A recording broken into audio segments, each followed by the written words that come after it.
Barack Obama recently compared himself to Aaron Rodgers in a GQ interview by Bill Simmons, being asked if he's like Greg Popovich. President Obama responded with this: or maybe Aaron Rodgers in the pocket, in the sense of you can't be distracted by what's around you. You've got to be looking downfield. And I think that's a quality that I have, not getting flustered in what's around me. Here's Rodgers' response to the Prez. I know that's probably tough for him because he's a big Bear fan. I appreciate that. He has a lot more responsibility, I think, than I do, and a tough job to do. I appreciate the comment. I mean, that's the highest form of respect that I can get from him, so I really appreciate that, especially being a Bear fan. Important to note that Obama made these comments before the Packers' 3-game losing streak. Stephen A., do you like this comparison? Well, I don't mind the comparison at all because, you know, no drama Obama, you know, our great president obviously is a fan of the bad man that is Aaron Rodgers. So it does not bother me at all. It seems apropos. I appreciate the leader of the free world, our commander-in-chief, associating himself with this level of greatness, this level of unparalleled talent as far as I'm concerned. So it's a beautiful, beautiful thing to see.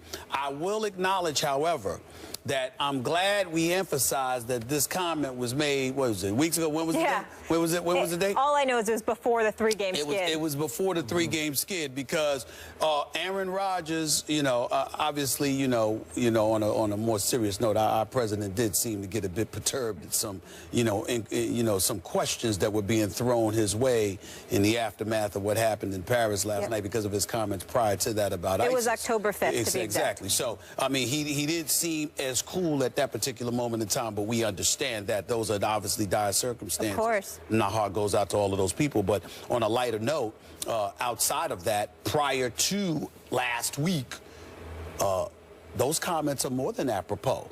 And if I'm President Obama and I want to compare myself to a particular athlete because of his ability to be cool and relax and what have you, I would have to say I can't knock Aaron Rodgers, but I will confess to you, Tom Brady would have been just as good of a comparison.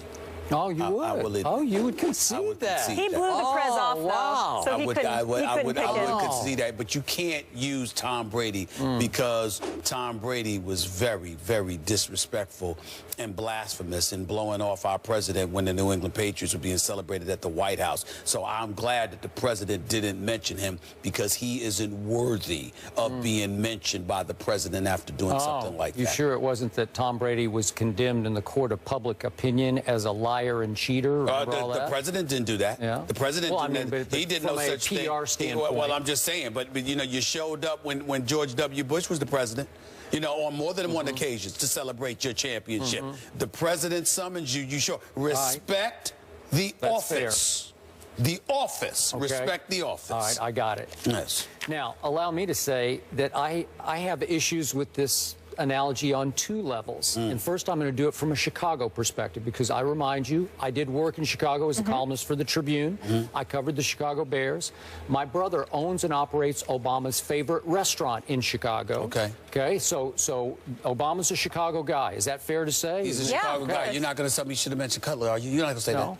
Oh, okay. I'm almost scared. How can a supposed Bears fan place a Packer on such a presidential pedestal? It's crossing the line. You just can't do it. You're going to disqualify yourself, oh, President, as a Bears fan. They're going to take this the wrong way, man. You just can't do it.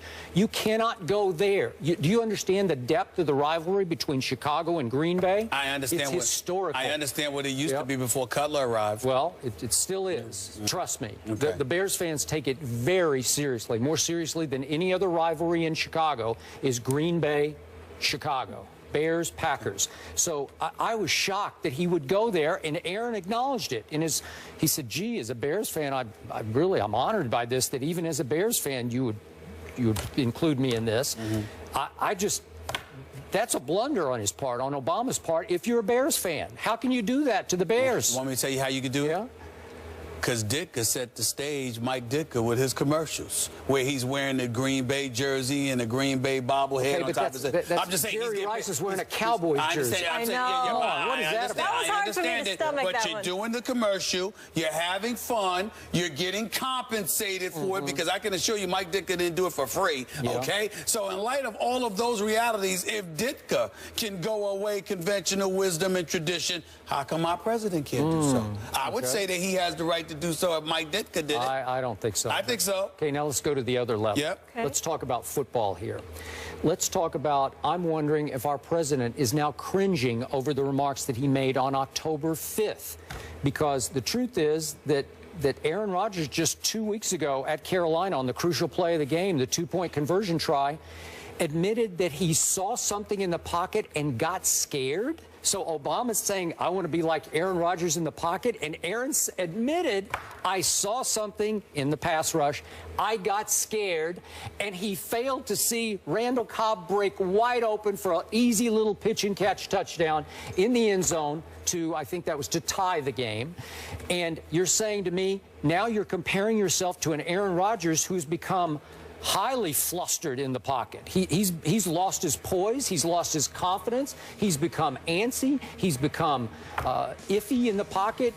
I don't even recognize the guy anymore. So he's everything that Obama would not want to compare himself to, because Obama is none of the above.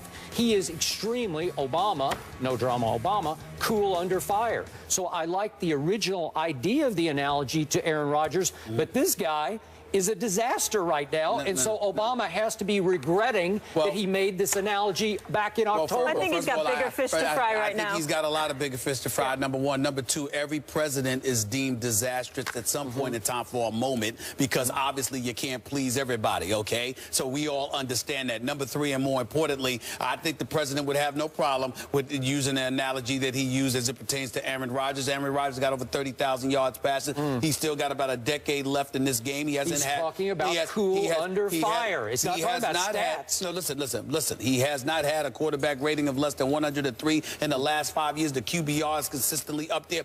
Aaron Rodgers is a high-end producer. No, please. He is somebody that is elite. No. And anybody who is interested in being elite, who wants to associate themselves with the comparison that of Aaron Rodgers, I have no problem with it, because he is worthy of it. Yep. Even despite their three-game losing streak. Yep. Even despite. He now tap dances in the pocket worse than the late, great Gregory Hines. I have a serious question. He can't go with Brady, obviously, because Brady blew him off, and now Rodgers is struggling. So who could he go with?